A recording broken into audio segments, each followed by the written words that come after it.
Hi ಎಲ್ಲರಿಗೂ ನಮಸ್ಕಾರ. Welcome to my mini vlog. You know what, ಈ ಒಂದು ದಿನಕ್ಕೆ ತುಂಬ ಕಾಯ್ತಾ ಇದೆ. ನಮಗೆ ಮನಸ್ಸಿಗೆ ಹತ್ತಿರ ಆದವರು, ನಮಗೆ ಒಳ್ಳೆಯದನ್ನು ಬಯಸೋರು, ನಮಗೆ ಪ್ರೀತಿ ತೋರಿಸೋರು ಲೈಫಲ್ಲಿ ಅಪ್ಪ ಅಮ್ಮ.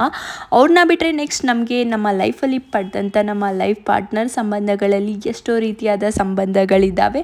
ಅದರಲ್ಲಿ ಸಿಗುವಂಥ ಮೋಸ್ಟ್ ಹ್ಯಾಪಿ ಫೀಲ್ ಆಗುವಂಥದ್ದು ಎಷ್ಟೇ ಪದಗಳಿಗೂ ವರ್ಣಿಸಿದ್ರೂ ಪದಗಳೇ ಸಾಲದು ಈ ಗಂಡ ಹೆಂಡತಿ ಅಂತ ಸಿಗೋ ಸಂಬಂಧಕ್ಕೆ. ಅದರಲ್ಲಿ ನಾನು ಸ್ವಲ್ಪ ಜಾಸ್ತಿನೇ ಲಕ್ಕಿ ಅಂತ ಹೇಳ್ಬೋದು. ನಾನು ಮದುವೆಗಿನ ಮುಂಚೆ ಹೇಗಿದ್ನೋ ಇದುವರೆಗೂ ನನ್ನ ಲೈಫಲ್ಲಿ ಯಾವುದೇ ವಿಷಯದಲ್ಲೂ ಕಾಂಪ್ರಮೈಸ್ ಮಾಡದೆ ಇದುವರೆಗೂ ಹಾಗೆ ಇದ್ದೀನಿ ಅಂದರೆ ಅದಕ್ಕೆ ಕಾರಣನೇ ನನ್ನ ಲೈಫಲ್ಲಿ ಇರುವಂಥ ಈ ಸ್ಪೆಷಲ್ ಪರ್ಸನ್. ನನ್ನ ಒಂದು ಕ್ಲೋಸ್ ಫ್ರೆಂಡ್ ನನ್ನ ಲೈಫ್ ಪಾರ್ಟ್ನರ್ ಆಗ್ತಾರೆ ಅಂತ ನಾನು ಅಂದ್ಕೊಂಡಿರಲಿಲ್ಲ. ಲೈಫಲ್ಲಿ ತುಂಬ ಕಷ್ಟಗಳನ್ನ ಒಟ್ಟಿಗೆ ಫೇಸ್ ಮಾಡಿದ್ದೀವಿ, ಮಾಡ್ತಾನೂ ಇದ್ದೀವಿ. ತುಂಬ ಜಗಳನೂ ಆಗುತ್ತೆ, ಎಲ್ಲನೂ ಇದೆ.